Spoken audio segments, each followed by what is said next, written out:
अस्सलाम वालेकुम। मैं आज एक ऐसी बात करने जा रही हूँ जिसे शायद आपसे भी रिलेट करो कि हम सब मसरूफ तो हैं, मगर सवाल ये है किस चीज़ में? क्या वाकई हम वो ज़िंदगी जी रहे हैं जो अल्लाह को पसंद है? क्या आप सबने ये महसूस नहीं किया कि हमारी ज़िंदगियों में वक्त कम और परेशानी ज़्यादा होती जा रही है? ऐसा लगता है जैसे वक्त हाथ से फिसल रहा हो। एक अजीब सी बेचैनी, जल्दबाजी और अंदर से खालीपन सा है। यकीन करो, ये सिर्फ आपका नहीं, हम सबका मसला है।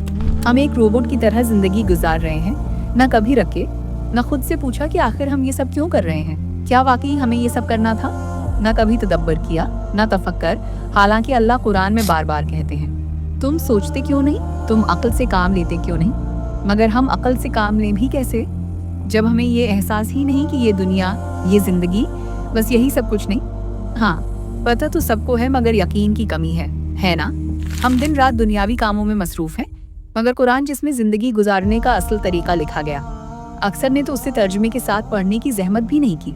और जब पूछो क्यों, तो जवाब आता है मसरूफियत। अब सोचो, ऐसी भी क्या मसरूफियत की जिसके बाद तुम्हें अल्लाह का कलाम पढ़ने का वक्त नहीं मिलता? फिर हैरान क्यों होते हो कि वक्त में बरकत क्यों नहीं, दिल में सुकून क्यों नहीं? असल मसला है मामलात को सही से प्रायोरिटाइज न करना।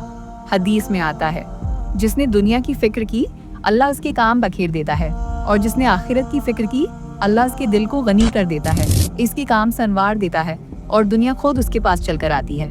देखो, बात बिल्कुल साफ है। अगर तुम अपने कामों को सही तरजीह दोगे, अल्लाह के लिए वक्त निकालोगे, तो अल्लाह तुम्हारे कामों में ऐसी आसानियां पैदा करेगा कि तुम्हें अंदाजा भी नहीं होगा। ये कब और कैसे हो गया? एक बात मैं पहले ही क्लियर कर दूं कि इस बात का मतलब ये नहीं है कि अब खुद को रोक लो बिजनेस करने से, पढ़ने से, अपनों के साथ अच्छा वक्त गुजारने से, बल्कि बात सिर्फ बैलेंस और पहचान की है। अक्सर मुसलमान समझते हैं कि बस हलाल या हराम की तमीज़ कर ली है तो बस काफी है, यही दीन है। हालांकि इसका दूसरा पहलू भी है। अगर कोई निज़ाम या काम तुम्हें इबादत या दीन से दूर कर दे तो वो में एक फितना है। तो जब तुम हलाल और हराम का ख्याल रखते हो तो अल्लाह को अपनी जिंदगी से एलिमिनेट करके अपनी मेहनत को जाया क्यों करते हो? मेरे इस बयान का मकसद ये तो है ही कि इबादत करो, तौबा करो, मगर असल तोजा जहाँ मैं आपकी दिलवाने की कोशिश कर रही हूँ वो ये है कि जल्दी करो, वक्त पर करो। हदीस में आता है, लोग दो चीजों में धोखा खा जाते हैं, साहत और फारिग वक्त। अच्छा, इस बात को मजीद अच्छे से समझाने के लिए आपको एक वाकया सुनाती हूँ। एक शख्स था जो काफी अमीर था, मगर दीन की पहचान नहीं रखता था, हलाल हराम की फिक्र नहीं करता था, घर वालों को पर्दे या इबादत का नहीं कहता था। जिंदगी गमराही में डूबी हुई थी। फिर एक दिन अल्लाह ने उसे हदायत दी। एहसास हुआ कि वो गलत कर रहा था, तो उसने जिंदगी में यू टर्न लिया। मुश्किल थी, क्योंकि जो कुछ हराम में बना लिया था अब सब छोड़ना था, नए सिरे से शुरू करना था। औलाद जिसे कभी रोका नहीं था, अचानक रोकने पर वो कहाँ सुनती। मगर जब अल्लाह हदायत देता है वो रास्ते भी आसान कर देता है।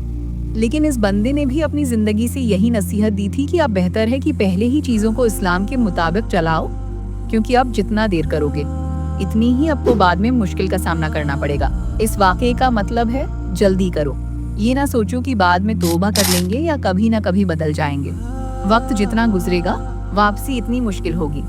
अल्लाह को अपनी प्रायोरिटी बना लो, उसके हुक्म को जिंदगी का हिस्सा बना लो, फिर देखना तुम्हारे काम और वक्त दोनों में बरकत आने लगेगी। सोचो, क्या यही हमारा प्रॉब्लम नहीं था कि दिल खाली लगता है, जिंदगी बेबरकत महसूस होती है? तो बस अब अमल करके देखो।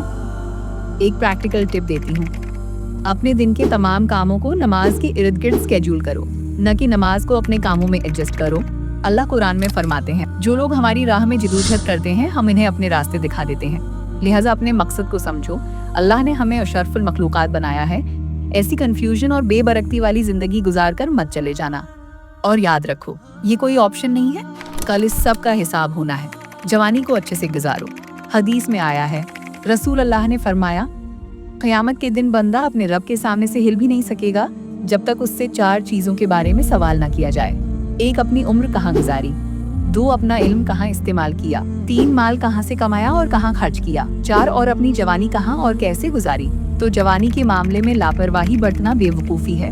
आप यकीन करो, मैं अक्सर वीडियोस देखती हूँ, इसमें स्कॉलर्स वगैरह जो बड़ी उम्र के होते हैं वो मिन्नतें करते हैं नौजवानों की, इस अपनी जवानी को अच्छे तरीके से गुजारो। वो कहते हैं कि हमारा वक्त तो गुजर गया, हम तो पछताते हैं कि हमने जवानी से फायदा नहीं उठाया। तो खुदारा तुम लोग उससे ज़ाया मत करो, आप इस बात को महसूस करें। बाज़ औक़ात ऐसा होता है कि हमारा दिल इतना ज़्यादा फट रहा होता है कि हमारा दिल करता है हम सजदे में रोएं, आप इस बुजुर्ग बंदे के बारे में सोचें जिसका भी यह दिल कर रहा है, लेकिन वो अपनी बढ़ापे की वजह से मजबूर है कि वो सजदा नहीं कर सकता। तो आप आज जवान हैं, आपके पास पूरी ताकत है और आप उसके बावजूद भी अल्लाह को सजदा नहीं कर रहे, तो ये किस कदर बदनसीबी है। यकीन करो, इस्लाम में इतना ज्यादा बयान किया गया है कि जवानी की तौबा अल्लाह को कितनी पसंद है। तो प्लीज जरा अपनी जवानी को सोच समझ के गुजारना। एक और प्रैक्टिकल टिप, दिन में थोड़ा सा वक्त नेचर में गुजारो। मैं खुद अक्सर छत पर जाती हूँ, अगर छत नहीं तो किसी पार्क में थोड़ी देर वॉक कर लो, लेकिन सिर्फ म्यूजिक लगाकर एंजॉय करने के लिए नहीं, बल्कि सोचने के लिए। अपनी जिंदगी पर गौर करो, खुद से पूछो, मैं अपने वक्त के साथ क्या कर रहा हूँ? क्या ये सब जो मैं कर रहा हूँ वाकई जरूरी है? क्या ये मेरी आखिरत के लिए नुकसानदेह तो नहीं? ये सवालात खुद से पूछो ताकि आपको पता चले कि प्रॉब्लम कहाँ है। खुद को बेहतर करने से पहले अपनी आप को पहचानना जरूरी है। अपनी खुदी को पहचानो, वही खुद ही जिसका जिक्र इकबाल भी अपनी शायरी में करते हैं, यानी खुद को पहचानो, अपने अंदर झांको।